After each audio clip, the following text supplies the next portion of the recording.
History happened everywhere. A random place, a random time, and a topic pulled from the hat. The challenge: find the fascinating, uncover the unexpected, and share the stories. You're listening to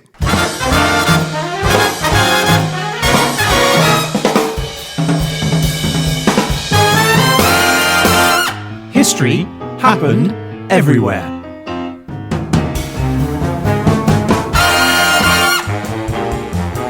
Hello, you're listening to History Happened Everywhere. My name is Ryan Weir, and I am here in the HHE studio with the delightful, the ever gorgeous, it's Mr. Peter Goddard. Watcher. Watcher? Yeah, I'm trying to bring Watcher back. I think it's been a long time since we've heard that on the streets of I London. genuinely haven't heard Watcher in a long time. Right, it's time to come back. So everyone out there, start using Watcher, please. I'd appreciate it. What's up? I'm going to bring that one back. Remember that? Oh, I remember that for a brief and very seemingly interminable moment. It got kind of ruined by David Brent, though, didn't it, in The Office? Yeah, that's What's true. up? But what is up? What is up? Well, it's been another week of the nights drawing in. I'm feeling all right about it, though. We're back to dark nights for recording, aren't we? It feels more appropriate to be in the dark recording. Feels more theatrical. Exactly. The lights are down, the crowd are hushed. Right? I mean, I've got my makeup on, the tights are high up my waist. I don't know why I have that. We're straying into your hobbies now.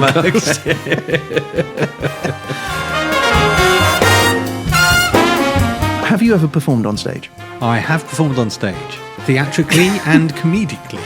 Oh, of course. Yes, yeah, I had a brief stand-up. and not particularly glorious stint as an open mic stand-up. Although, I should note that on one occasion, in the fine town of Norwich, I was paid £10 for a gig. Right. Therefore, I am a professional comedian. And £10 back in 1833 was a huge sum of money. Well, it did barely pay for the oats for my horse, Ryan.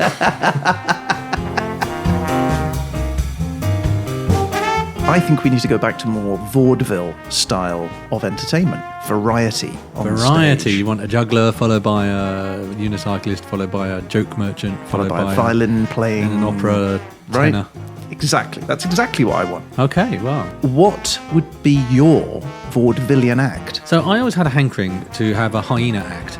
I wasn't expecting a hyena act. I know you weren't expecting, but this has always genuinely been something in the back of my mind. This is genuine. You're being super serious right now. They would perform tricks like dogs, but they'd be hyenas, and ideally you'd end with them stacked as a hyena pyramid.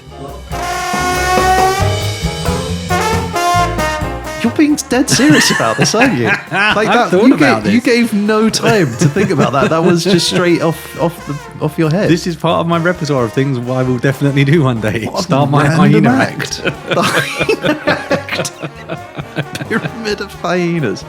Well, I don't think I can beat the Pyramid of Hyenas as a vaudevillian act. I spent 10 years thinking about this, so it's not surprising. But if you had to come up with something off the top of your head, Off the top of my head, I think I'd probably go magician. I'd have you down as one of those magicians whose ineptitude is part of the act. I think you'd be a brilliant bad magician. Right, like my ineptitude is an act on this show.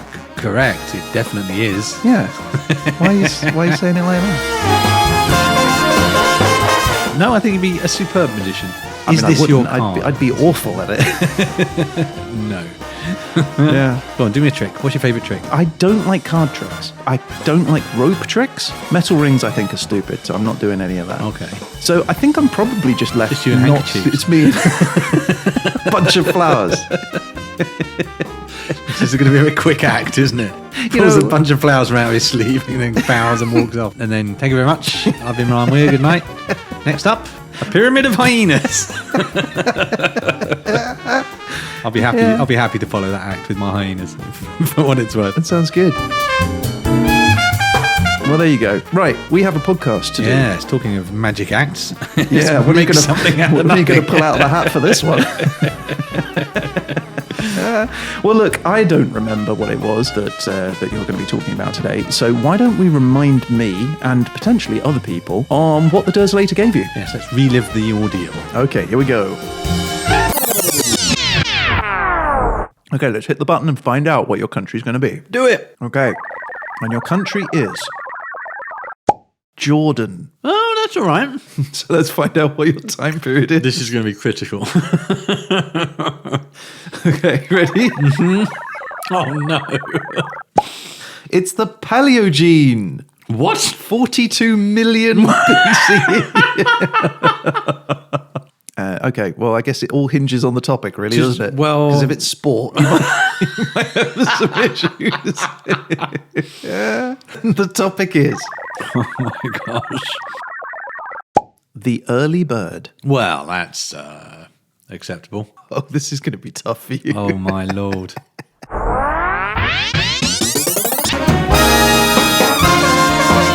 All right, so easy, straightforward. Jordan, yeah. wherever that is. Yeah.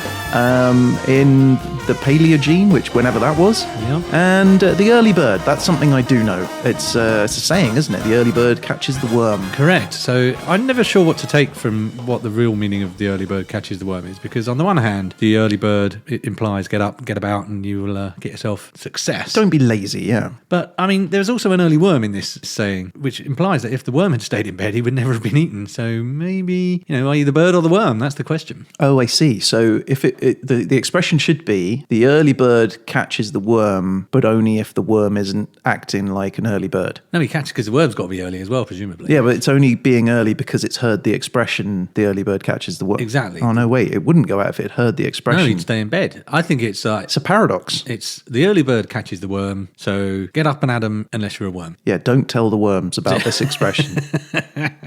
So yes, the early bird. I mean, fortunately, I think that may have been a bit of a lifesaver in terms of this episode, but we will reveal all shortly. Okay, well, look, I'm going to sit back in my seat. I'm going to sup on my drink. All right, my words of intelligence are going to flow over you. You're going to learn many things. Firstly, you're going to learn about Jordan, though. It's the Hashemite kingdom of Jordan. So I would imagine you're wondering what a Hashemite might be. I am. The Hashemites are the house of Hashem. That's the royal family name. So the Hashemite kingdom is the kingdom run by the family, the Hashem family. Okay. Of Jordan. They've ruled that since 1921. Oh, okay. So it is in the Middle East. That's the block of land that kind of sticks down between the northeast tip of Africa. Right. And then you've got the Asia on the other side, on the So sort of sandwiched side. Between your Indias and your Kazakhs. Exactly. Your And Stans. it's got, and to the north of it, it's got Turkey running into Europe as well. So it's right in the middle of things, the Middle East, unsurprisingly named. And it's, it's bordered by Syria, it's bordered by Israel and the Palestinian territories, it's bordered by Saudi Arabia. Ooh. That's where we're at, the Middle East. Okay. So what's the geography of Jordan like? Like, picture it for me. What does it look like? Is it desert? There is a lot of desert. You've seen Lawrence of Arabia wobbling through the desert on that's like easy proper sun desert. with a camel. So there's a lot of desert. It's mostly flat desert plateau. There's some hills, kind of light greenery hills. I think more or less, if you think every biblical epic you've ever seen, there's bits of sort of slightly scrubby hills and not lush forests particularly, not mountains, but rocky environment like that. Gorges. Definitely, or a wadi as they're known. Gorgeous gorges. Gorgeous gorges all over the place. It does have a little attachment to the Red Sea. It's got a little bit of coast there. Okay. But mostly, we'll talk about the borders in a minute, but mostly it's inland. Right. It has a capital of Amman, which is its biggest city and cultural centre. So it's not one of these sneaky countries that has a capital that's some regional nothing like New York and Washington. And size-wise, I know you're wondering, 89,000 square kilometres. That is about 16% the size of a France. So you'll get 6 Jordans to a France. Wow, okay. All right. I don't know why I thought it was bigger than that. I think possibly because it's next to Saudi Arabia, which is much, much, much bigger. Yeah, so okay. you kind of look at that map and you see a big country and you think countries around there are big, but this one's fairly weak. Okay. I mean, still substantial, but Yeah. It's got about 10 million people in it, or 10.5 million people. And it has a national anthem. Have a listen.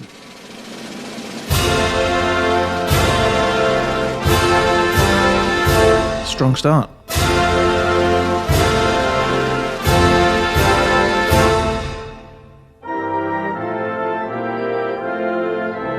There's a lot of jump scares in it. It is.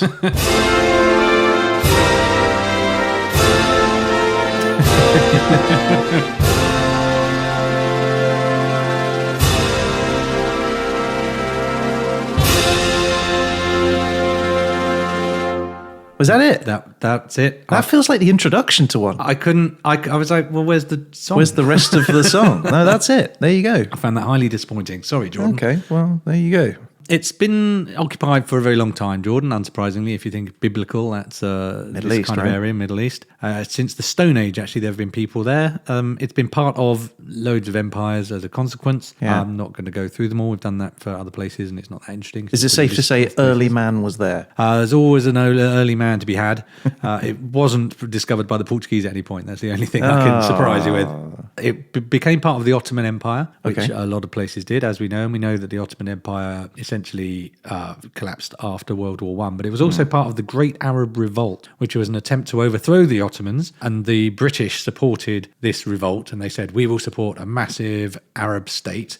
This is Lawrence of Arabia territory. Oh, okay. So Lawrence of Arabia was helping the Arabs rise up against the Ottomans. That's what that story was all about. And then the way that ends is rather tragically that the British totally renege on that promise to support a big Arab state. And in fact, they collaborate with the French and they just carve the area up into spheres of influence. And then if you look at Jordan on a map, you will see it is a very weird shape. It's got this kind of big square bit sticking out at the top and then another big bit sticking out at the bottom. All these very long straight lines. Yeah. And I think we've seen this before in other territories where you've got lots of long straight lines. That usually means some European somewhere has drawn lines on a map. On a map, that was and that's it. the beginning of a country. And that's exactly what happened here in 1916 with the Sykes-Picot Agreement. The French and the British just went, right, that's a country, that's a country, that's a country. Wow. Yeah, it's crazy. So I just wonder what it's like if you're living in that area. Does someone just come and tell you don't live in that area now? Like if that line now goes just outside of your village. I think this, for the smaller villagey areas, this is kind of one of the challenges I've read some people say that occur in Afghanistan, which is that you don't feel like you are part of Afghanistan anyway. You have your community and your tribe or your villages that you connect with. And Afghanistan as a concept doesn't really have any relevance to you. So I suspect it was quite a lot like that. Similar, right? Because it wasn't a You just carry on hugely with your inhabited area. Exactly. Yeah. You go out and you do your thing and someone goes, you're Jordan now. And you go, okay, fine.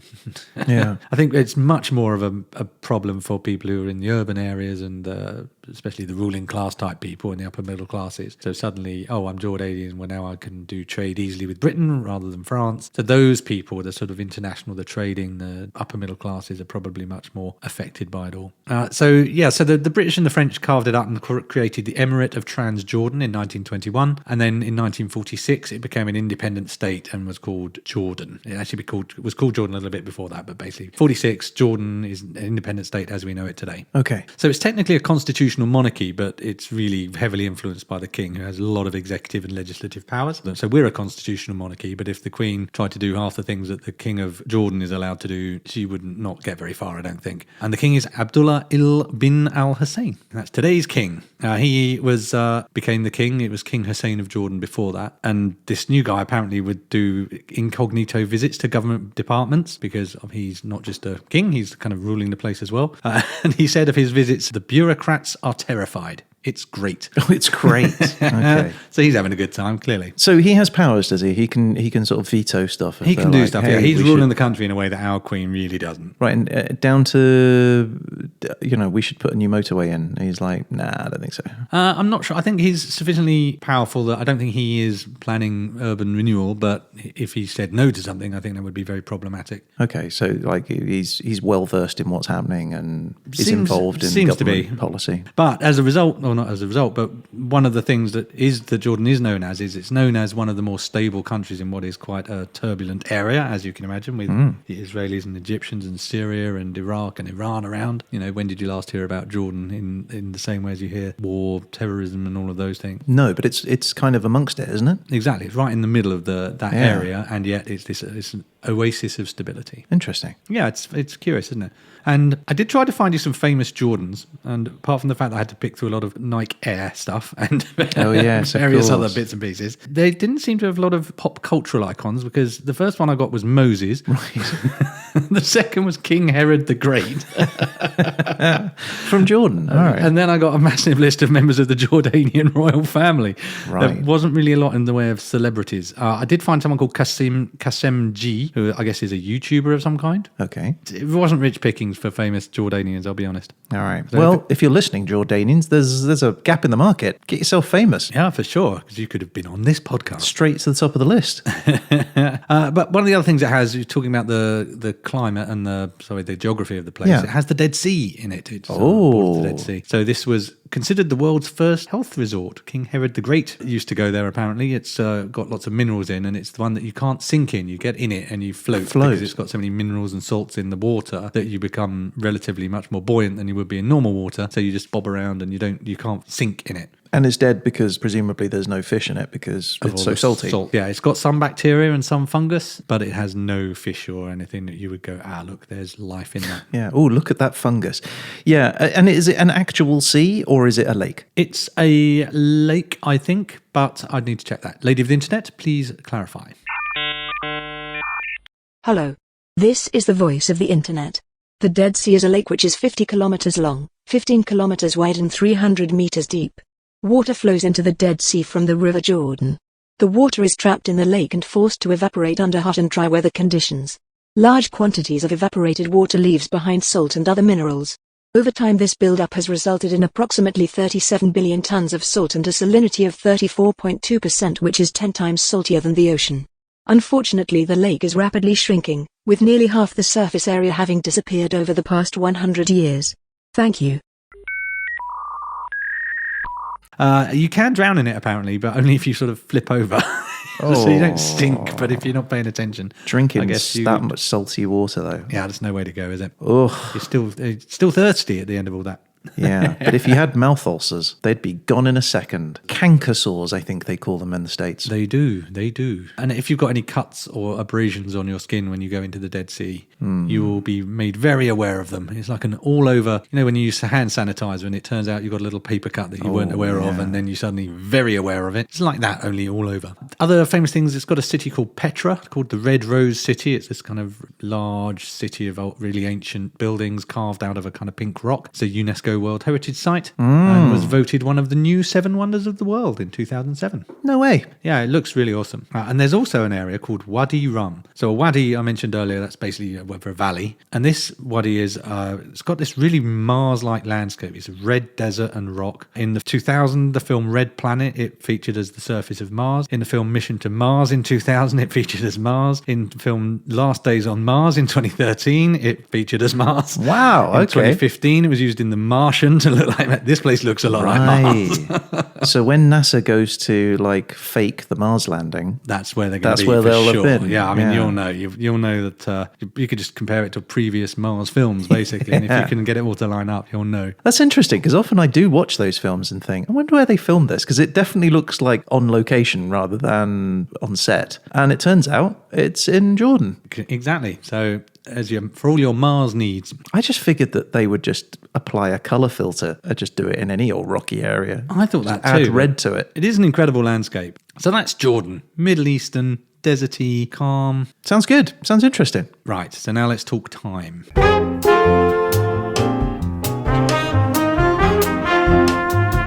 Right, so that's the place. So I've now got to orient you in time, and this is going to be quite complicated, but I think it's useful. So we are going to visit the Paleogene. Right. So what even is the Paleogene? What is the Paleogene? So it's a geological time period. It's a period is a very specific word we're using here. Okay. So the history of the Earth is divided into essentially chapters with subchapters and subchapters. Okay. So the very biggest chapters are eons. An eon is the very longest span of time. We've only had 4 eons in the history of the entirety of the Earth. Cool. And the first of those is the Hadean, named after Hades. Right. So this is basically before rock. What? So this is before the crust has formed. So it's just all lava. And it's all lava and blah. There's lots of water, apparently. There's no oxygen at all. It's a time when there's some kind of big impact that causes the moon to fall off. Wow. So we're talking the very beginning of No wonder it's Earth. called the Hades. Hadean, right? Hadean, yeah. So then there's the Archean Eon. This is where rocks make an appearance. The crust cools. So now we've got rocks, hurrah.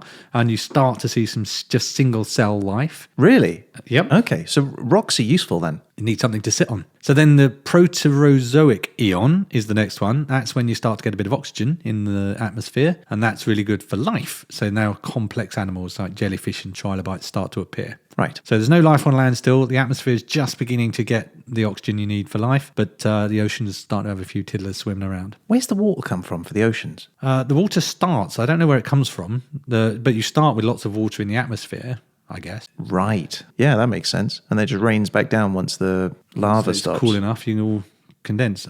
So those three are also known as the Precambrian super eon, if you really want to do your maths. That covers a mere 4 billion years or so, 4.6 billion to 542 million years ago. That's that all? Precambrian. You may have heard of that. And then the last of the eons, this is the one we're still in today. So that's 542 million years ago to now, just now, is the Phanerozoic Eon. That's from the Greek words phaneros, meaning visible, and zoe, meaning life. Nice. So visible life. This Visible is when life. things start to come.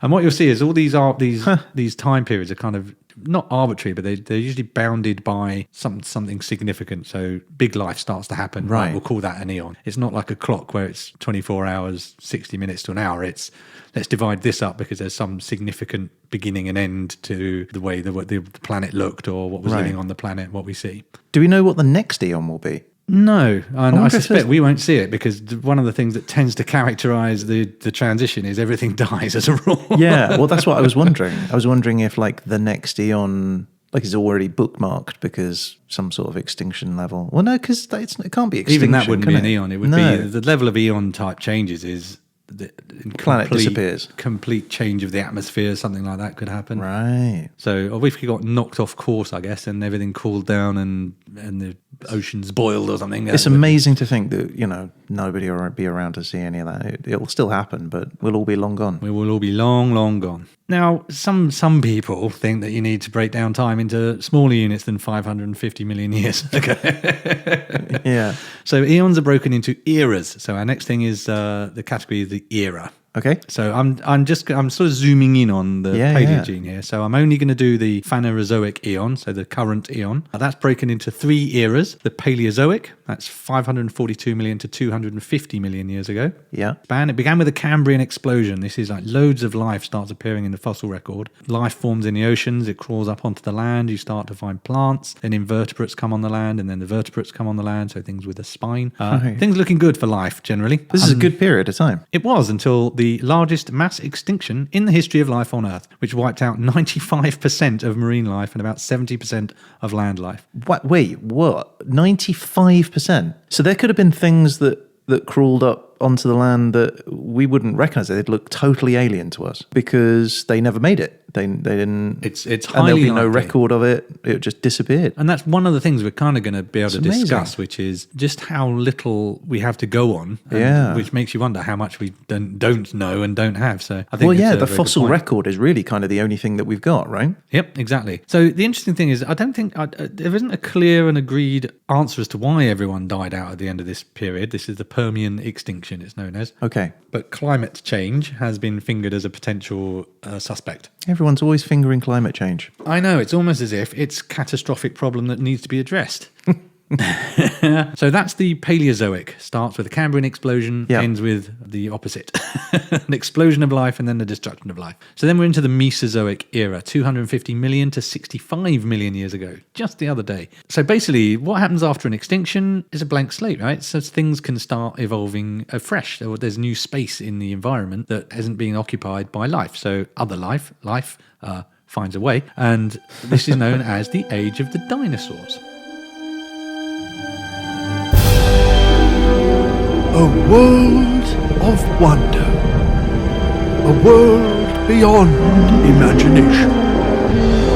This planet of creatures evolving over millions of years. Becoming the Earth's greatest living species.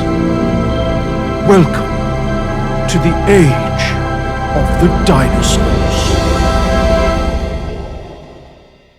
Dinosaurs become the dominant species in this age, the Mesozoic. So this is where you will find your Jurassic period, which is within the age of the Mesozoic era. When you say the dominant species, that means there are other species other than dinosaurs? You know, whether it's fishes and bird type Oh, things. of course, yeah. All right. I just figured that, it's just dinosaurs running around everywhere, but of course that wouldn't be the case. No, there's small mammals as well. So in fact, dinosaurs started small and they kind of grew larger and larger as the Earth also became very humid and tropical. Steroids, probably. Lots of lush green plants all over the Earth and steroid trees all over the place. Yeah.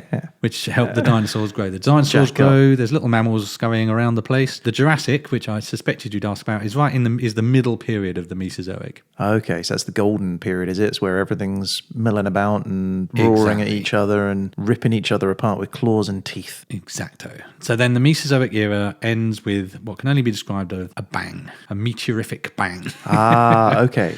Goodbye, dinosaurs. It's been fun. So to recap, the Paleozoic, creatures arise and are wiped out. The Mesozoic, dinosaurs arrive and are wiped out. And then finally, there's the Cenozoic. That's 65 million years ago to now. Wait, we're in the Cenozoic? Yes. Ah, okay, cool. No one ever talks about that. No, it's all Happy New Year, not Happy New period.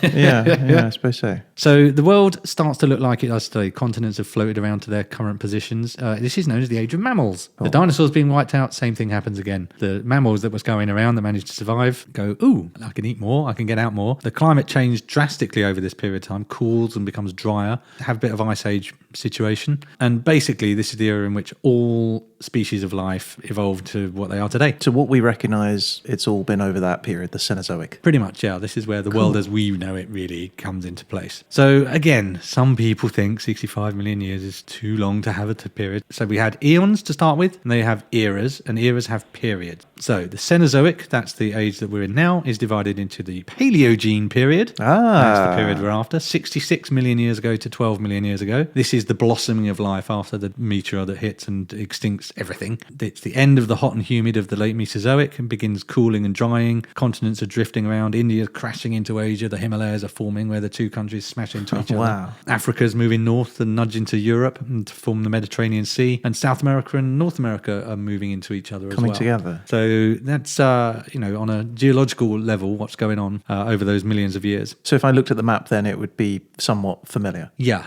I think Okay. it would be changing, but you'd get there. Right. And it's quite interesting. I won't get into it too much because I don't know huge amounts about it. But what happens with some of these things is the continents, as they touch each other, then they block ocean currents, and that has quite an impact on how the heat is transferred through Right. the currents of the seas and the ocean. So there's a passage, a Drake Passage, I think it's called, at the southern tip of South America, which the opening of that passage meant there was then a current that could go through there. So these movements of continents changed the way the currents can move, which changed the way the heat moves around the Earth, Sure. which changes the environments that everyone's living in. That's amazing. That's really cool. It hadn't occurred to me that there's kind of, at that scale, what you're essentially doing is damming off at an area. Well, yeah, exactly. You just don't think it because it's so huge, but I guess that's what happens. No, and it would make a difference. Butterfly effect and all that. You don't know what difference that could make around the planet. Exactly.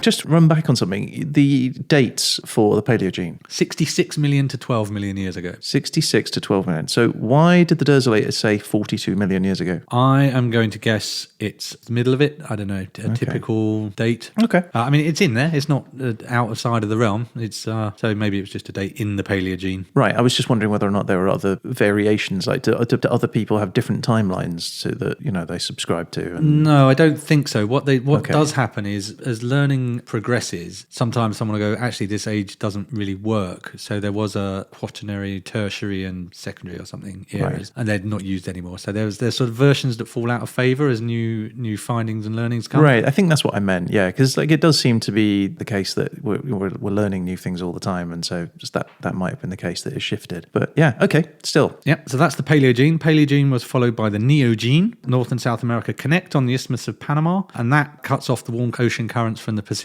to the Atlantic. And there's planetary cooling carrying on. And then there's the Quaternary period, which is 2.58 million years ago to now, which is basically just the other day, geologically speaking. So we're in the Quaternary period. We are in the Quaternary period of the Cenozoic. Cenozoic era. They should be really putting this on like calendars and stuff. Well, you would only be updating it every million. That's okay. So- it makes me feel comforted somehow. Okay, well, that's good. So the Quaternary is the time recognizable humans existed. This starts with a jawbone that was found in Ethiopia 2.58 million years ago. Jawbone just crawling around, trying to find a body. Going, I don't feel like I'm enough. I feel incomplete.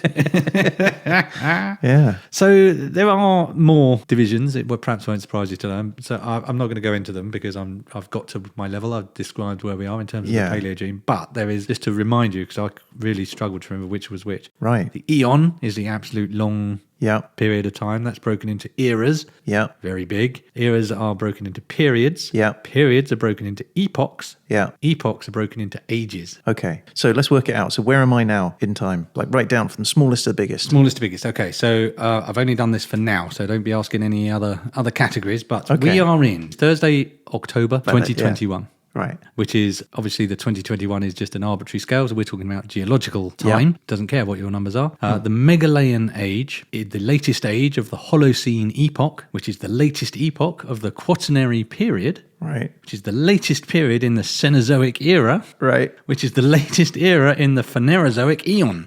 That's amazing. How cool is that?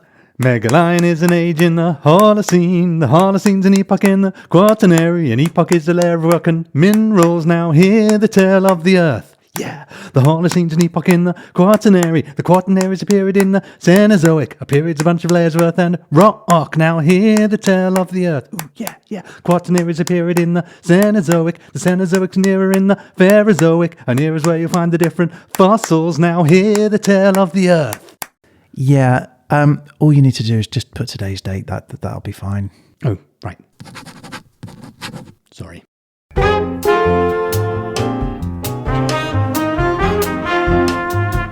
So there we go. So we're talking about the Paleogene, which is the current era of the current eon, but 2 periods ago, if you like. Yeah. 66 million years to 12 million years ago. Okay. So what are we going to talk about? The early bird. So Ryan, what would you describe are the main features of a bird?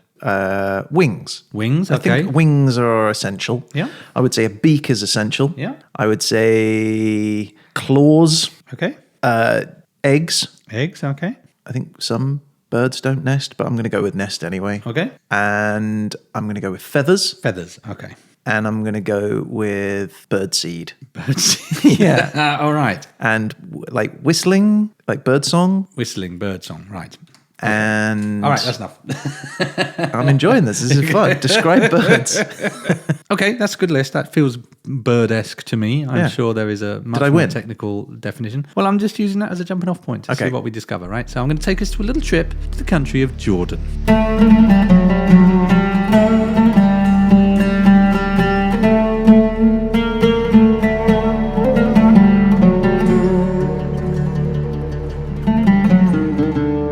So this is sometime in the 30s or 40s. We're not really sure. Nobody actually was keeping good records of this event. Okay. But a railway worker who was working on repairs to the Amman-Damascus railway line near a place called Rasafa found a 2-foot-long tubular rock. Okay. It's kind of a featureless thing, but I guess this railway worker knew there was something interesting about it because he obviously must have told people, because in 1943, the director of a nearby phosphate mine, a guy called Amin Kawar, Yeah. bought this rock because it was in fact a fossil. Oh, nice. Okay. So this was a bone of some kind, hence its tubular kind of look. Okay. And at some point, this, again, nobody was writing things down, unfortunately, but the bone was sent to Paris, to the Muséum National d'Histoire Naturelle, the Natural History Museum, where it was looked at by a paleontologist called Camille Arambourg. Bonjour. Good pronunciation, by the way. Oh, thank you very much. Bonus points for that. Now, this bone doesn't look like much. It's about 2 feet long. In fact, I can tell you it's 620 millimeters long. Right. And it's a bone. Looks like a bone you might draw, really. Okay. So Arenborg identifies it as a metacarpal of a large pterosaur. C'est le métacarpien d'un grand ptérosaure. Wow. I feel like there are some words that are worth unpacking there. Yeah. Sounded good. It did, didn't it? I liked it. Yeah, it's a metacarpal. So do you know what a metacarpal is? Leg bone. Okay, do you know what a metatarsal is? Leg ligament. It's a toe. Right. So a metacarpal is a finger. Okay. But in a bird-like creature, the fingers kind of form the span of the wings. So it's kind of a wing finger, if you will. Oh, okay. And similarly, if you go to a whale, it's got similar in its fins. Right. So it's a finger bone, but in humans, but it sort of expresses itself in different ways. So in this case, it's a bone from the wing. Okay. Okay, so a pterosaur. What is a pterosaur? A pterosaur is a flying reptile.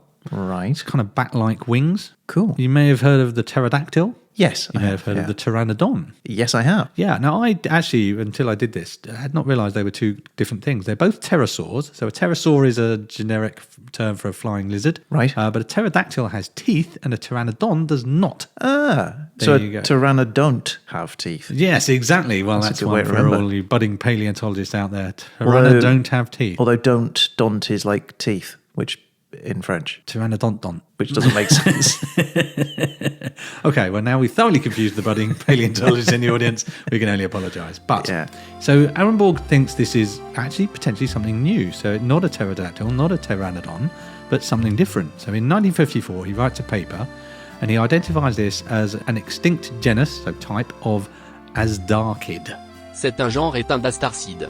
Asdarchid, what does that mean? So an Asdarchid is a lizardy bird, basically. It's a category of lizardy bird. A lizard bird. Yeah, it's from the Persian word Asdar, which is a mythology, a kind of dragon equivalent. Cool. So that makes sense. Yeah, so this is a category of dinosaurs. It's a pterosaur from the late Cretaceous period, so just before the Paleogene. And he names the creature Titanopteryx philadelphii.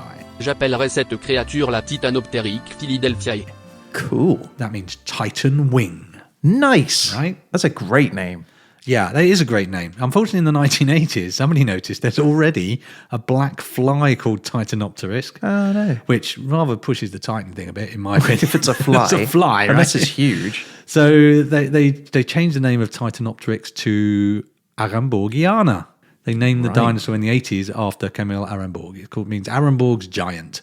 Arenborg's giant. Yeah, so he's found this creature. They changed the name in honor of Camille Arenborg, call it Arenborgiana, which means Arenborg's giant. So we all agree we found a new species or type of pterosaur. Yeah. It's not a pteranodon, it's not a pterodactyl, it's an Arenborgiana. How come it's not named after the railway worker? Well, because he's lost to history as ever. The poor chap who digs it out is usually the one who gets lost, and then Because he found it. yeah, poor guy. But I guess he didn't know what he was onto, so he just gets lost to time. But here's the thing: Arenborg was wrong. Oh. Zut alors. It wasn't a finger bone at all. So in 1975, another paleontologist comes along, a guy called Douglas A. Lawson, and he concluded the bone was not a metacarpal. But we find out in 1995, two more paleontologists come on the scene, David Martill and Eberhard Frey. Great name, by the way. Yeah. They travel to Jordan. And in a cupboard in the office of the Jordan Phosphate Mines Company, Yeah. they find some other pterosaur bones. No way. Right. Okay. So this guy was collecting them. Yeah, I guess so. So they found a little vertebra and proximal and distal wing joints. Okay. Proximal and distal being near and away from the torso. But anyway, they still couldn't find this original bone. It's gone. It's disappeared. So eventually in 1996, they tracked the bone down to the University of Jordan who'd been given it, and they still had it. Yay. Cool. So this was restudied by Martill and Frey, and they concluded it's a cervical vertebra. In Right. other words, it's a neck bone, a 2-foot long neck bone. How can you confuse a 2-foot long bone in a neck? Right, exactly. So this tells us, this is pretty unusual because you think of... It's like a giraffe creature. It is extremely like a giraffe, actually. It's basically a flying giraffe because it's got this very long neck, extrapolating this 2-foot long neck bone. But also it's going to be a very stiff neck because it's made up of these long bones rather than it being so much more giraffe neck and much less swan flexible neck because Or the emu length or of these something. bones. Yeah, exactly. Right. So when we think of a bird with a long neck, it's lots of little vertebrae. But this is these long ones, so much more. You stick a pair of wings on a giraffe and lob it off a cliff and you've got yourself a Amborgiana. So if one bone was 2 feet long, how long was the neck then? If presumably it had more than one bone. Well, so from these fossils, they believe this is one of the largest flying animals that's ever existed. They think it had a wingspan of somewhere between 7 and 13 meters. 13 meters a wing, like both wings? So are you aware of the small light aircraft, the Cessna? I The guess. standard light aircraft, Right. 2 passengers. nothing Right. too dramatic. Like if I was going to do like a flying lesson or something. Yeah, so that has a wingspan of 11 meters, which is smack in the middle of our estimate of what this bird's wingspan was. That's insane. Essentially, it's a light aircraft that can fly and eat you. And how do we know that they're getting this right? And they said it was a finger last time. How do they know it wasn't a leg bone, actually. So there's always the possibility that they're wrong. They think this creature walked on all fours. It was massive. It could fly for huge distances, like a light aircraft, essentially. Probably mostly on thermals rather than flapping a lot of wings because of the energy it needed. And I will get to your question, which is basically how do you know any of this? And especially from what you have is a little bit of neck and a finger. Right. And you go, right, this is this bird. So there's a number of things they can do, right? So the wing finger of the Aramborgiana had a sort of jointing shape that was exactly the same as the smaller pterosaurs. Okay. So from that, you confirm that you can probably compare aspects of these two creatures. So they also looked at the shape of the bone that you have, and you can say, okay, so this metacarpal has a big surface area for ligaments to attach, which suggests that if it's a big ligament area, there's a big muscle involved, and that big muscle is likely to be powering a big thing. Right. In this Why case, else would a you wing, have it? right? Okay. So the bone also has a sort of density and shape that suggests it has to resist certain forces. Science is great, isn't it? Oh, it's crazy what they do. I mean, and it could also, you find another bone and suddenly all this could change. This happens all the time in the world of paleontology, as I found out. So then you can compare it to other pterosaurs, and you've got much more complete skeletons of other pterosaurs. So you go, okay, so how do we deduce what this creature is like? So you go, well, if it's like that and its neck muscle is twice the size, it's probably about twice the size of the thing we've got the full skeleton for. Yeah. I mean, I'm just thinking, I'm 2 meters tall. So a wingspan of 13 meters. It's just enormous. It's absolutely mind-bogglingly huge. It's literally a flying giraffe, only bigger than that. Wow. And it's really curious. I'd have to show you a picture of it, but it's basically, it looks like it's got this kind of quite small body. It's got this enormously stiff neck and a giant head on the end. Right. And sort of when it's flying, it sort of looks like a sort of bat, kind of flying squirrel with these big membranes. And when it's on the ground, it's got this really awkward looking sort of folded up wing limb arrangement. Yeah, you're sort of using your elbows, as I'm guessing, like the folded up. It just looks super awkward, but I guess it was quite happy with life. Yeah, I guess so. So the bones were found in Jordan. So what else can we figure out? Well, they've also found other bones that they believe to be the same species in North America, which tells us potentially that this is a hugely widely distributed species. So you can find it all over the place. Well, yeah. I mean, I guess you can fly quite far on thermals. You can go a long way. They thought these guys could really travel. The world was basically hot and humid anyway. It had a much more common climate. There were palm trees growing in Greenland. And you're not flapping, right? So you're not using calories. So you don't need to eat all the time. Yeah, so they can do all sorts of interesting things about amazing. The stress capabilities of the bones and stuff. But it's still all based on a bit of finger and a bit of neck, really. Sure, yeah, okay. Their behaviour, how they might have flown. There's a lot of disagreement, a lot of different theories. Well, taking off, for example. That, funnily enough, there was a very significant debate about that. Some people say that they couldn't possibly achieve the power to weight ratio to take off properly. And there's real disagreement about whether or not they could fly in some cases. Just throw yourself off a cliff or something. Well, yeah, but then one other guy modelled like swans and turkeys and their power to weight ratio. And he concluded for taking off, if you do it very, very quickly, you can usually utilize the extra muscle energy of the anaerobic respiration. And that he figured that if a turkey could take off, probably this could take off. Cool. So there's a ton of science there, but it's also the old turkey science. But it's a debate. It's not. Yes, this is the case, and we all know it. No, case sure. Closed. This is ongoing. Yeah, you'd think for a creature that large, we would find more of these bones. Well, because they're birds, they have light, hollow bones, and they don't preserve as well. They get squished. Ah, that's another reason why we know it was a bird, because they're hollow bones. Yes. Okay. And in the case of the Aramborgiana, the bones are the neck bone is shaped in a way that implies that it was evolved more to manage the up and down stress. Okay. It's sort of slightly oval, I think it was, which implied that it also could then carry that big head and also pick up prey and still fly with it. Cool. All from the 2 foot long piece cool. of rock. What's that you've got? A bone? Yeah. Well, what's it from then? I don't know, bird probably. How do you know that? Well, it looks like a bird, doesn't it? Does it? Yeah. Well, how come? I don't know, birds have bones, don't they? I suppose so. Well, what's that you got? I got a bone too. Bone? Yeah. What's that of then? Dunno. Bird, probably. Bird? Yeah. What bit of the bird? Inside the bird, I reckon. Oh, maybe same as my bird. Well, it might be. Let's put our bones together. All right. Yep. Same bird.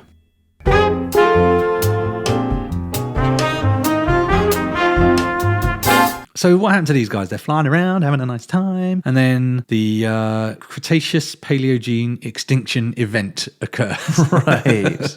It's not good news, obviously.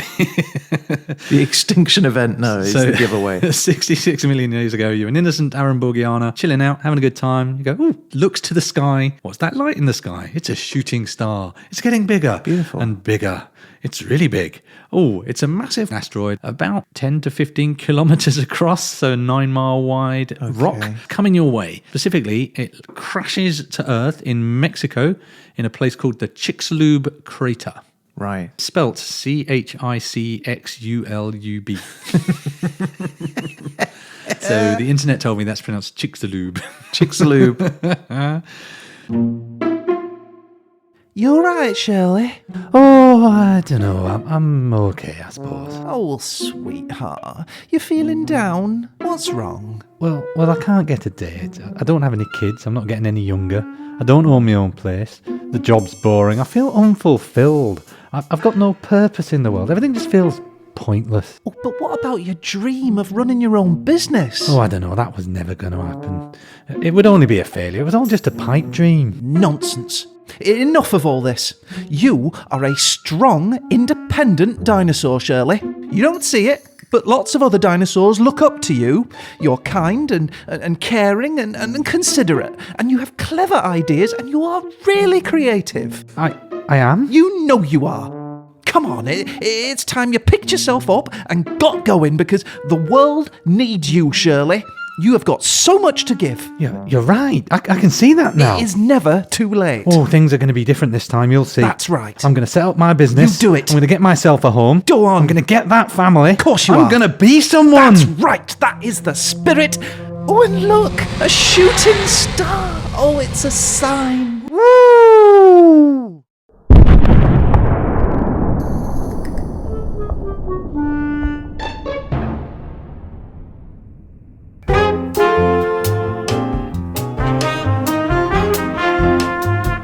So, unsurprisingly, a 9-mile wide asteroid crashing into the Earth at high speed makes a big crater. And this crater is about 150 kilometers, 93 miles in diameter, and about 20 kilometers, 12 miles deep. If you could fly, though, that would be some rad air currents to hover on, to surf the sky. Yeah, you'd have a heck of a time very briefly. So yeah, what happened? Boom. Obviously, the first effect is if you're anywhere near Chicxulub, you're squashed by a massive asteroid. Yeah. Then there's a shock wave and there's debris thrown into the air, which drastically alters the climate. Tidal waves and, just earthquakes and everything, I'm guessing. Well, yeah. So in the geological record, you can find the KPG event in rocks all over the world because there's a thin layer of sediment called the KPG boundary. You can find it in marine rocks and land rocks. And it's basically a thin layer of clay, or it's a thin layer of gunk, I guess. Yeah. And in it, you can find really unusually high levels of iridium, which is a metal, which you don't find a lot in the Earth's crust, but you can find in asteroids. Oh, no way, really? So all of the fossil-bearing layers of rock with dinosaurs in are under this debris line, basically. So that's what they think. And also, the fossil-bearing rock under that line also have been found to contain little tiny bits of glass, basically. These are called tektites.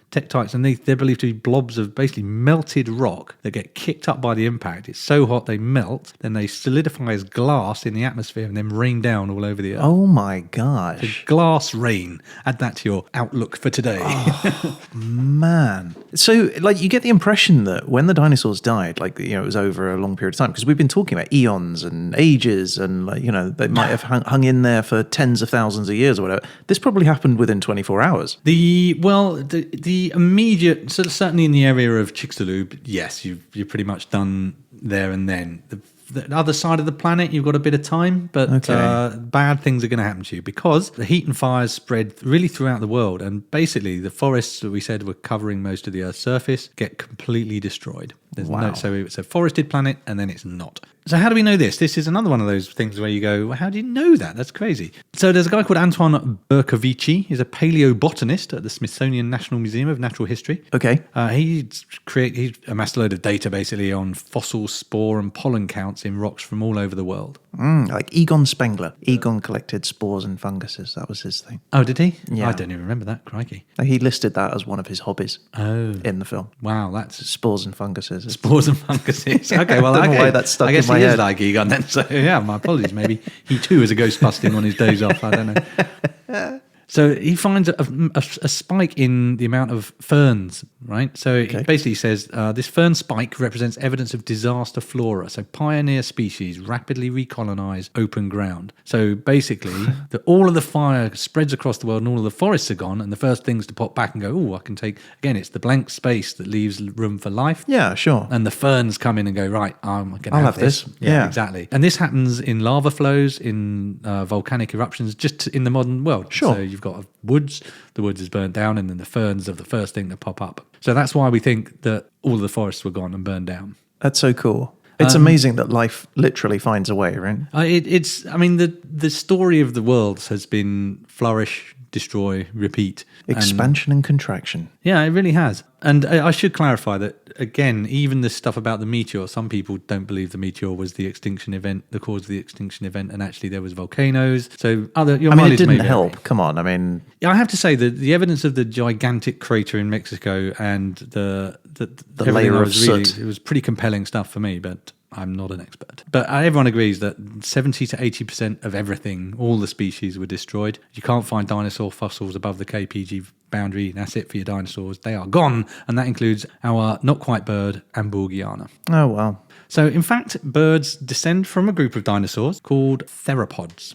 Theropods, you may be aware of, are the T-Rex Oh, cool. and the Velociraptor. Nice. So, actually, birds had already evolved. They existed in the time before the meteor landed. There were loads of them. They were all over the place. All the things that make birds birds were already in place well before the mass extinction. Birds were different to pterosaurs. Birds and pterosaurs are different categories of creature. So one of the things, to go back to your list, you don't have feathers on a pterosaur, but you would have had feathers on the birds, the early birds of the Cretaceous. But there were tons of birds, and there were birds with teeth and birds without teeth. So they weren't all birds as we know them, but they were birds nevertheless. But then when the meteor hit, the birds were by no means excluded from the problems. If you were a big bird, you were probably going to die because there wasn't enough to eat. If you lived in trees, you were probably going to die because the trees all burned down. Yeah. So what survived of the birds that were present during the meteor strike? And Can I make a guess? yeah, you can. Can I suggest that the minor birds survived because they were underground? You can suggest that. Dear, oh dear. Well, the bad news is the archaeological record hasn't got much to offer at this time. Bird bones, we've already discussed, are pretty fragile things anyway, and there's not really anything to go on. But we can do modelling and we can do theories and we can see what we can find. And there are some people who are doing this. So here are some of the things that might have enabled your birds to become the birds we know today. Okay. Number one, Yep. from your list, the beak. The beak. Mm-hmm. Okay. So Ryan Fleece was talking about, when we talk about the hypothesis of traits that let birds survive, we need to take into account that there's only a small sliver of diversity that made it to the other side. So basically, there were tons of birds, and then there were not many birds at all. Right. And the ones that were left all had beaks. Well, certainly the ones we have today are, so it seems likely that they all had beaks. And in fact, why would a beak be potentially helpful? Well, the beaked birds were probably already eating a more varied diet than their toothy relatives. Right. So the birds with teeth were probably sticking to insects and creatures, whereas the birds with beaks might have been munching on seeds and things. One guy I read just basically describes the beak as a pair of fingers on the face. So they're useful fingers. for rooting out things and ferreting. They're able to pluck up hard food items and penetrate seeds and I was going nuts. to say, break stuff down that Yeah. you can't quite do with your teeth or whatever. Exactly. So these beaked birds have an ability to perhaps access food that the others can't. An evolutionary advantage. Exactly. So you've got these destroyed forests, so maybe they can peck through and feed on the seeds that they can find and Right. forage out what they can and wait till the vegetation returns. Sure. So a beak is potentially one of the things that will enable you to survive life as a bird. So Derek Larson said, cool. we propose the diet may have been an extinction filter and suggest that granivory associated with an edentulous beak, so a beak without teeth, granivory being the ability to eat seeds. So having a beak that can eat seeds was a key ecological trait in the survival of some lineages. But Abigail Tucker, King's College London, says just having a beak is not enough. Now this is a feature you did not identify. Gizzards. Birds with beaks and powerful gizzards. A gizzard is a kind of a muscular part of the bird's stomach. They usually swallow stones and things, and they use it to grind up. They grind the food that they eat, so they can eat hard things and smush them up in their gizzard. So the gizzard isn't a stomach. No, it's part of the stomach then that they grinds things before it gets into the stomach. Exactly, like a processing plant. Yeah, a smusher. A smusher. A smusher. Yeah. Technical term there. So now you're able to eat seeds and crush them up and digest them in a way that other birds perhaps can't. That's kind of cool. And then another study also suggested that you mentioned claws. I did. I'll give you that. Feet, walking around specifically. So there was a study that basically suggested that all the bird groups that survived the end Cretaceous extinction lived on the ground. They were non-arboreal. They didn't live in trees, unsurprisingly, because all the trees got burned down. So this is a guy called Daniel Field from the University of Bath. He said, we concluded that the devastation of forests in the aftermath of the asteroid impact explains why tree-dwelling birds failed to survive. The ancestors of modern tree-dwelling birds did not move into the trees until the forests had recovered. Wow. Okay, so all the birds were living on the ground. Yeah, exactly. So today there are nearly 11,000 species of birds. They're the most diverse, globally widespread group of creatures, of terrestrial vertebrate animals, to quote Mr. Field. But only a handful of ancestral bird lineages succeeded in surviving the extinction event. All of today's diversity just came to these few walking around, beaky, gizzardy dinosaurs that were truly the early birds that you might have found in Jordan in the Paleogene. But there we go. So I cheated a little by mostly focusing on the boundary with the Paleogene rather than the Paleogene itself. But well, it was a pretty significant boundary, wasn't it? It's just astonishing. I'm still blown away by how big that creature was. It's mind-blowing, isn't it? It's just so huge. If it hadn't been for that railway worker, if it had just thrown that bone away, maybe they wouldn't have ever found it. So it makes you wonder what else is out there. There must be so many things that have just been destroyed in... Over hundreds of millions of years, you would expect there to be creatures that would literally blow our brains because they're so crazy looking, and they've just disappeared because their bones were weak or... Yeah, and the fossil record, it takes a very specific set of circumstances to make a fossil. It's not like everything that dies gets a fossil. So it is fascinating to wonder what we're missing and what we're not seeing. Well, and even if everything did get a fossil, we're not digging everywhere up to look for them, right? We're only looking in very few places. Yeah. To find things. So I imagine we've only discovered like 1%, if that, of all the creatures that have ever existed. It has to be tiny what we know compared to what we don't know. And I guess the void of time has just sucked up all these weird looking creatures that have existed. And I love the debates that they have in the paleo world, which is, everyone's so certain but nobody really knows anything. It's fascinating. And eventually, maybe we'll get the genes out of them. And then we could have a park of some kind, recreate some of these animals. The Paleogene Park. It makes sense. I can't imagine why your first draft of that script didn't get picked up. It's just got a bunch of little birds walking around going, what happened? Pecking on nuts and seeds. But look at their gizzards. Look at the fascinating gizzard. You said giant lizards. No, giant gizzards. Mom, I want to go home. This is rubbish. Right, well, look, Peter, well done. Really enjoyed that. Well done. Oh, thanks, man. And that was how our scientists recreated the entire species. All from one finger trapped in amber? Yes, we took the DNA and we used it to revive the human being. Welcome to Humanity Park!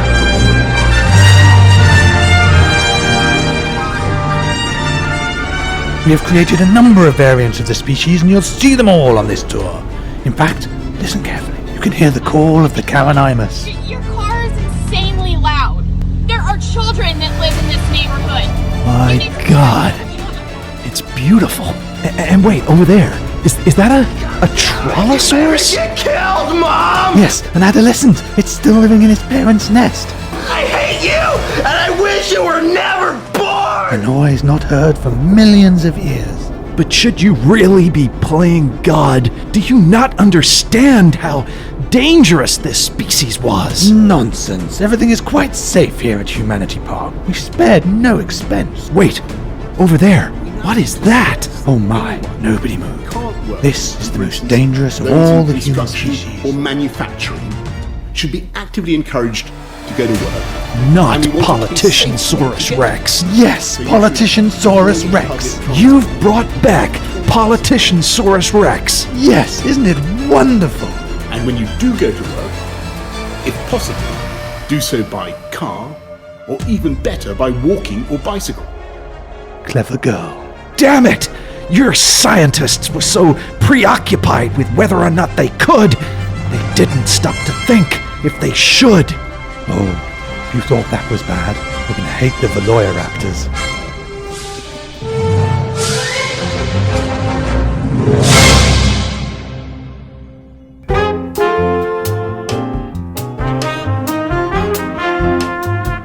Now I want to see what you're going to get. Shall we consider wheeling out, firing up, and generally utilising the Derzelator? I would do, but the Derzelator has been locked up. It's got a big chain around it, and we can't use it. Instead, in its place, is the Spook Derzelator. The Spookalator. The Spookalator. Apparently, we've got to use the Spookalator this week because it's Halloween. It's Halloween. Woo. Our Halloween special. Ooh. So the Spookalator is here. Listen to it.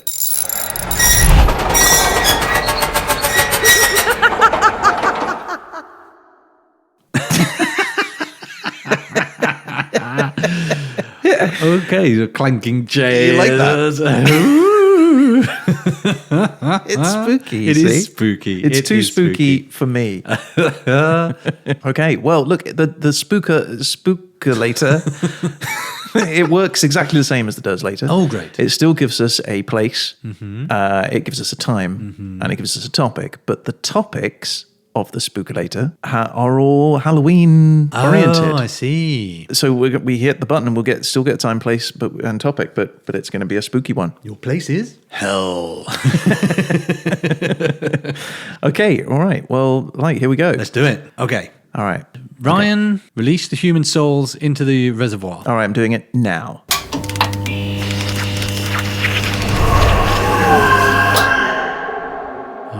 Oh, no, I don't like that at all. Oh, dear. All right. Sorry, guys. Pull the lever, which I think might be a femur.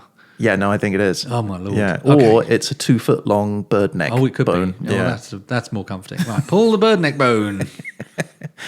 All right, off it goes. And your country is? Yeah. It's South Korea. Oh, nice. Okay, South Korea. Spooky place. Okay. Yeah. And your time is 2020 to 2025 a bit of future. Okay. Thanks, Spookalator. That's spooky. That is spooky. Time travel, I guess, is spooky. Okay. And finally, your spooky topic. Spooky topic is Jack-o'-lantern. Nice. Jack-o'-lantern. Okay, so jack-o'-lanterns in South Korea. That's a difficult mix, I'll be honest. From 2020 to 2025. The to near future. 2025. Wow. Okay. I'll get out my glass ball and peer into the future and find the history of South Korean jack-o'-lanterns. This feels like a tricky one, but I have every faith in you, sir. Yeah, no, it's going to be fine. Yeah, always is.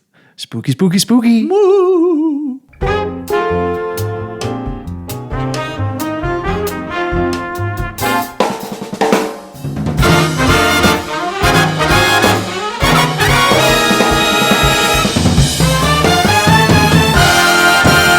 All right, and well, look, that is it. If you'd like to get in touch about any of the things that we've talked about on this show, you can do that, and you can reach out to us through social media, through our website at hhepodcast.com, or you can email us at peteandryan@hhepodcast.com. We genuinely love to hear from you, and you never know, you might end up featured on a future show. And one way to definitely feature on a future show is to rate and review us on Apple Podcasts. Your recommendations are really valuable for getting us out there to other people, and we want new listeners and you want new friends to talk about the show with, surely. Mm-hmm. So also, if you're on TikTok, Instagram, Facebook or Twitter, you can find us at HHE Podcast. So subscribe to us there and you'll get an alert every time we post one of our little 1-minute animated bites. Very good. And you know what? We're going to be back in a week's time with the spookiest of spooks, Mr. Paul Dursley. Ooh. Well, I'm scared of him. And in the meantime, if you can't get enough of the show, if you've not heard some of our earlier episodes, you can go back, you can listen to those. We have a whole back catalogue now of episodes, and you can find that through your podcast app, through YouTube, or you can go to our website, hhepodcast.com, where we have a whole archive of all of our old episodes. All right, so that's it. A huge thanks to Peter. Thanks to you, Ryan. Thank you.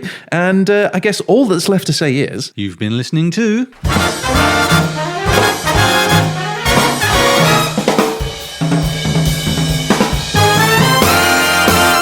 History happened everywhere.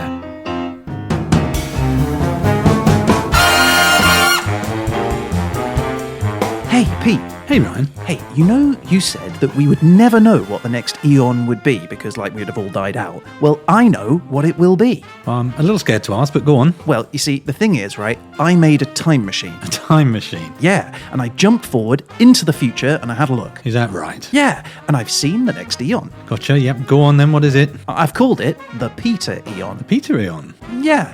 Why'd you call it that?